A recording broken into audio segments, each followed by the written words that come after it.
ஆனா என்ன இதுல அழகுன்னா, நாம முன்பை விட ஆளுங்கட்சியா இருந்ததை விட இன்னைக்கு எதிர்கட்சியா இருக்கும் போதுதான் இன்னும் ஃபாஸ்டா இன்னும் சிறப்பா செயல்பட்டு இருக்கிறோம், இன்னும் உறுதியோடு செயல்பட்டு இருக்கோம். அதுதான் திமுகவுடைய அழகு, அதுதான் இந்த இயக்கத்துடைய பெருமையும். அதிமுகவை இவ்வளவு ஈஸியா அசைச்சு பாக்குறோமே, ஆனா ஏன் திமுகவை நம்மளால கொஞ்சம் கூட சீண்டி பார்க்க முடியலன்னு இன்னைக்கு இருக்கக்கூடிய ஆளுங்கட்சி கிட்டத்தட்ட திணறிட்டு இருக்கிறாங்க. அதனால இன்னைக்கு ஏராளமான அவதூறு குற்றச்சாட்டுகளையும் தினந்தோறும் சொல்லிக்கிட்டு இருக்கிறாங்க.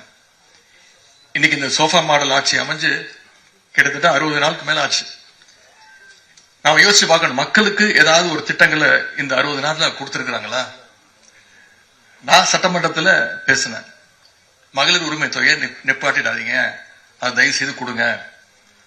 அதுவே தமிழ் புதல்வன் திட்டம், புதுமை பெண் திட்டம், மாணவர்களுக்கான கல்வி ஊக்கத்தொகை நாங்க கொடுத்துட்டு இருக்கிறோம், அதை நிப்பாட்டிடாதீங்க அப்படின்னு சொன்ன உடனே அந்த திட்டத்தை கொடுத்துட்டு இருக்காங்க. நம்ம திட்டங்களை ஜஸ்ட் கண்டினியூ பண்ணிட்டு இருக்காங்க. இன்னைக்கு அரசு ஏதாவது புதுசா கொடுத்திருக்காங்களா? ஏதாவது புது திட்டம் கொடுத்திருக்காங்களா?